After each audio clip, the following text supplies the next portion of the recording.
psychologically, it really is massively important how the thugs are treated and talked to. And to use an analogy I often use, if you have, like back in the days of literal chattel slavery, if the slaves are apologetic and, oh, I didn't mean to do that, yes, I deserve this whipping, like the chances of the overseer, the whatever, ever having a twinge of conscience is basically zero.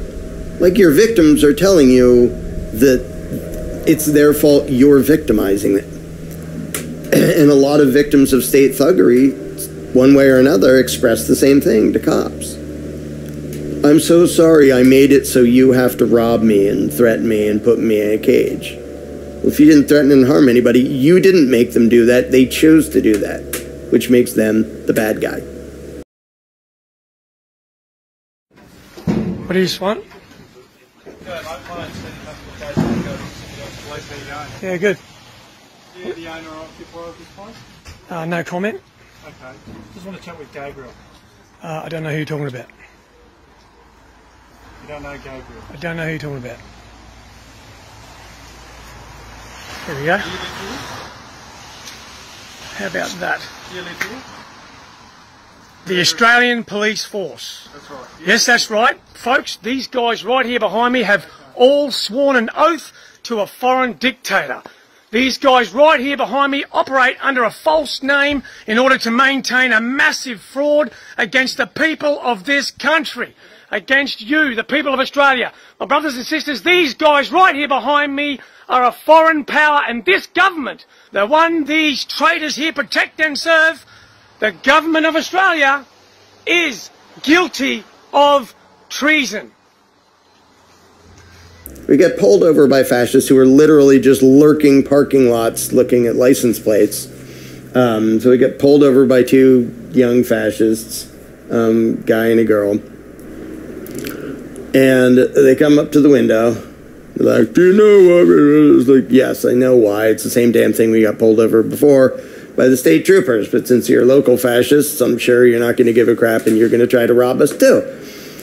And I wasn't even yelling, wasn't mad, but I was talking to them as what they are, thieves. Thieves and thugs. And I was like, really? We're in Phoenix. Like, there isn't enough real crime. You have to go around trying to rob people for not having the right stickers on their cars. You really think that's how you protect and serve the community? And they were getting sort of defensive. I said, you're glorified tax collectors. That's what you do. You're looking for excuses to steal money from productive people, like you're trying to do right now. And so, but I talked to them just like that. And again, they didn't show signs like there was somebody who's going to shoot me. We're sort of in a busy area in a parking lot. But they were getting all huffy, and when they drove away, they're like, okay, well, rah, rah, rah. And he's like, and he tries to like explain shit. And I was like, cops never know the law. I already know it better than you. Don't bother with the spiel. Just give me the damn thing and get out of here.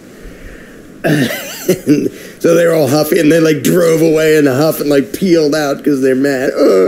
Are you all bitter that I described you as what you actually are, which is thugs and thieves and glorified tax collectors? All right, yeah. Identify yourself. From where? 952 police station. So that's exactly right. What's your name, sir? What's your name? And you're a sovereign citizen, sir, are you? So you're making accusations, are you? No, I'm not making accusations. I'm here to serve some court documents. So let's just see if you're standing under your oath of office of constable today. Pardon me? Are you standing under your oath of office of constable? Which is what? You don't know what that is? Are you a public servant? Of course I'm a public servant. Okay, so a public servant needs to stand under the oath of office of constable. Is that you? Are you standing on your oath of office of constable? I am, yes. You are? Perfect. Let's see. We're about to find out. Here we go. Here we go. Where are you going? Stay here. I'm not here to answer any of your questions. No, you're not going to answer it. You're actually going to be on camera.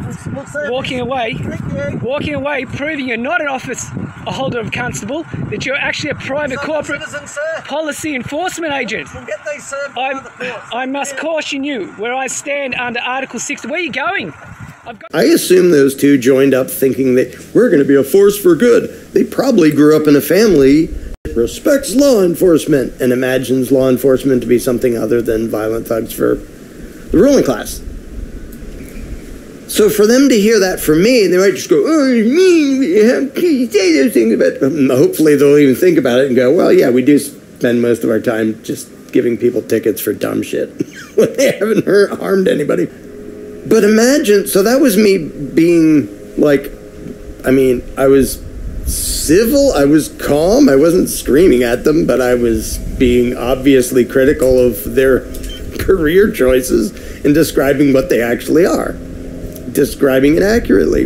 Imagine if every single time they pull somebody over, that happens. Because think of the psychology inside their heads. If they pull somebody over for, oh, you didn't have the right sticker, the person's like, oh, I'm so sorry, officer, blah, blah, blah, blah. That person is conveying, you are right to have threatened violence against me by putting your lights on. You are right to steal a bunch of money from me because I don't have the right sticker on my car. You're the good guy and I'm the bad, disobedient slave. I mean, law-abiding citizen. So I'm so sorry. I'm going to be literally apologetic to highway robbers. If that's what they experience day in and day out because the people are trying to be nice or just because they're indoctrinated statists, why the hell would those people ever choose to stop being thugs of the state? They won't. But if every time they pull somebody over for some dumb, like the tint on your window or the sticker on this or whatever the hell it is, just arbitrary crap designed to give an excuse for them to rob people, if every single time, even if every time people just complied and said, give me the stupid ticket, you thieving piece of crap, may challenge it, may pay it. Either way, I'm not going to call you sir or ma'am or officer. I'm going to say you're a freaking road pirate. You suck. You produce nothing and you go around robbing people who are actually productive. You should find a new career because right now you're being a shitty human being because you chose a shitty career. How many people you think would stay there if everyone they pulled over said that? Sorry, big pardon? You received my notices about what a constitutional constable is? No, I haven't. Well, it's been said that it's been received. It has? Yeah. Okay. No, I haven't received any paperwork. So remember last time you stood here with your senior sergeant and you walked away when I quoted you the constitutional protocols? Remember that? I remember coming here before. The sergeant went silent and you went silent and you walked away? I don't remember that, no. Yeah, because that's what you actually did. I've actually recorded it just like I am now. Okay, yep. So that means that he knows what a constitutional constable is versus what you're doing right now. Okay. So if you don't stand under the actual oath of office of constable, you're not standing under that, are you? The legitimate oath of office of constable makes you a public servant. Are you standing under that? You're going quiet, that means you understand the difference. I've got no idea what you're talking about. So that would require that you are now a domestic terrorist if you're not an oath of office. So, just on record, you have no attachment whatsoever to being an actual public servant who stands under the common law oath of office of constable, where you swear to the head of state, who's an office holder of sovereign, who has a coronation oath to defend and protect the people's innate individual rights. Is that what you're saying? You're not one of those. I didn't say anything like that. Yes, you did. You said I don't know what you're talking about. What I said to you is I'm here. So you need to answer the question. A public servant needs to answer that question if they're legitimate. Are you or are you not standing under that oath? You're avoiding the question. Are you avoiding the question? I've got you on camera avoiding the question. Yeah, I understand that. So you understand. I'm not here to answer your questions. I'm here. So that means you're not a public servant. Is that correct? That means you're acting criminally. Are you admitting that you're acting criminally now? Do you know what duplicity means? So it says constable. That means that you're impersonating a constable. So do you know what a constable is? A constable is someone who cannot do what you're doing, proving that you're not a constable and you're an actual criminal. Okay, so the last two videos of the interactions with these land pirates that are pretending to be public servants is all about the cause of the problem, where the first video is talking about the symptom. And so it's really critical to know the difference between those two, because if you don't know how it all started, you're just going to be stuck in symptoms where you have no power. But you need to know how it all started and how to get back to the source to know how to apply the correct structure. And that is express consent under this system of social organization that we're supposedly meant to be living under, where there's public servants acting in a delegated role of taking responsibilities to serve the people. That's its true nature. Well, there needs to be an accountability structure. So that's why you would have seen in the second video, as soon as that criminal admitted that he was a constable, that he was standing under the common law oath of constable, that's when he got really panicky and jittery and he didn't want to stick around. So there's your evidence that they know what they're doing and that they're there under false pretenses, and it's up to your ignorance as to why they continue. The next one, he refused to acknowledge, but he wouldn't deny. You would notice that's telling you everything you need to know. Now, unless people stay in that space where we're staying where it's true and verifiable, as opposed to the UCC, as opposed to the birth certificate, as opposed to saying, I don't contract with you, that all sounds ludicrous, right, to the average individual. So you've got to think about who the individual is that is watching this, not just who you're confronting. The whole society is watching this. So the more truth comes out under the verifiable structure, that which everyone can recognize, that's where your power is. That's why those people who use the other stuff are actually falling into the trap. And this is about time we all switched and went to where it's verifiable that all can recognize. Then we're going to make some traction.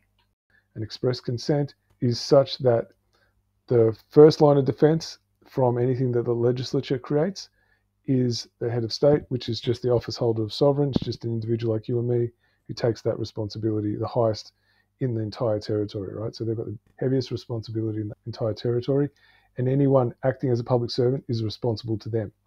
So that's why they get the last say, and they're judging anything the legislature creates by its moral quality. And if it's immoral, then they deny it, which is called withdrawal of consent. And if it has moral quality and the legislation can contribute to the quality of life of the people within that territory, then they grant it what's called assent. Now, if it passes the monarch, then the people have the last say through juries of the people assessing any piece of legislation that brings somebody before them in a genuine court of law, and they're assessing whether that legislation is moral or immoral in that individual circumstance, right? It's tailored justice.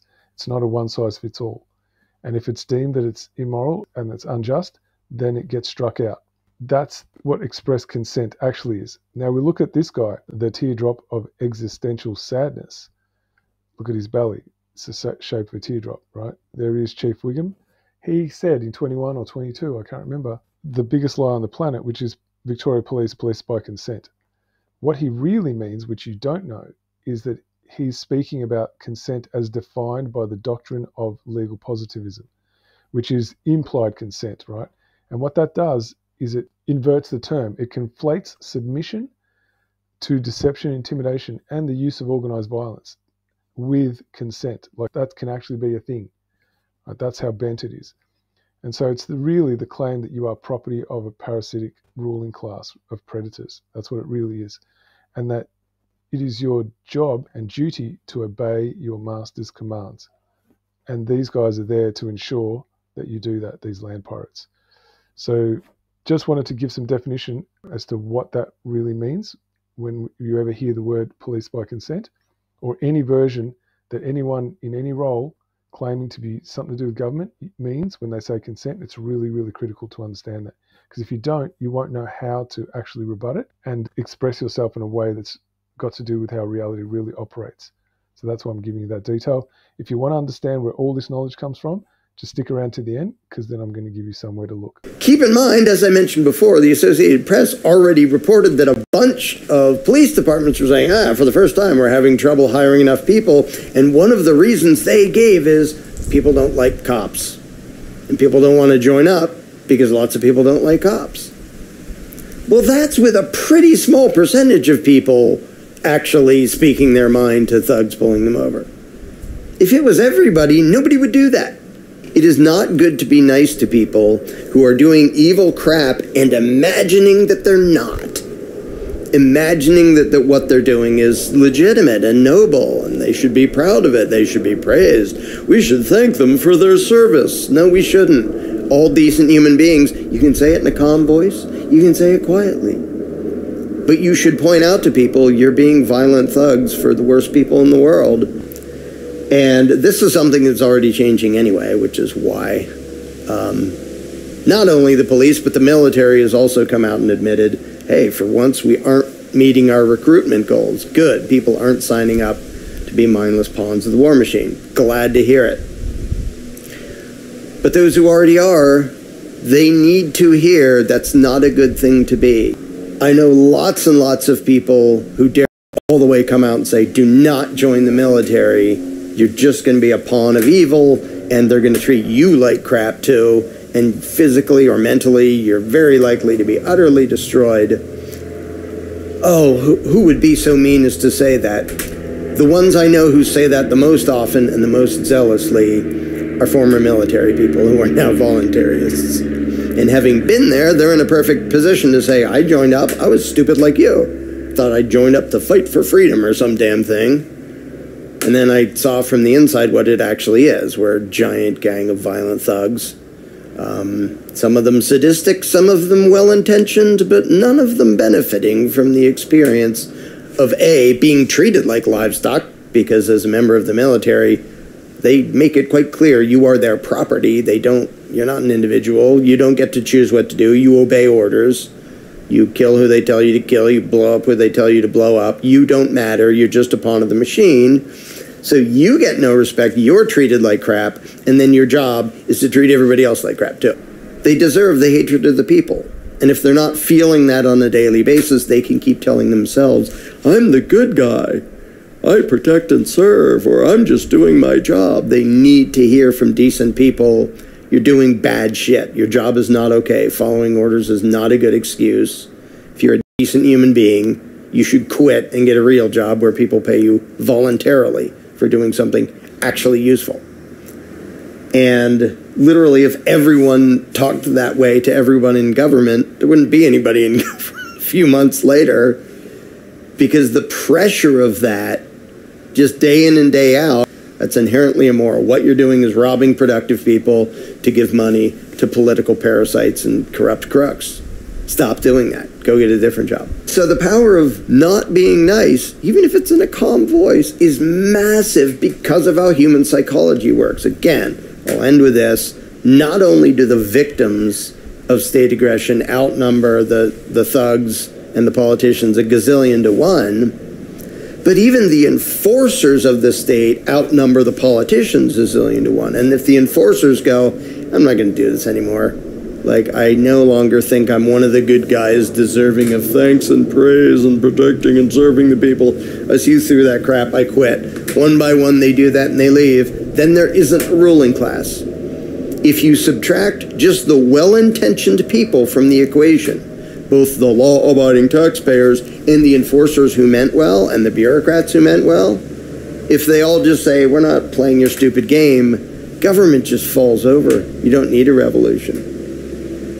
And that's the thing that a lot of people don't understand. It's easy to view government as this big, powerful, scary thing. It's only powerful because so many otherwise good people are giving their money, their resources, their support, their praise to this monstrosity. And if the good people just didn't work for it, didn't obey it, didn't pay tribute to it, refused to praise it, refused to treat the thugs like they deserve respect and praise for being thugs, that's the end. You don't have to change any of the bad people. You have to convince the good people to stop empowering the bad people. And that's all you have to do. And that ends all statism.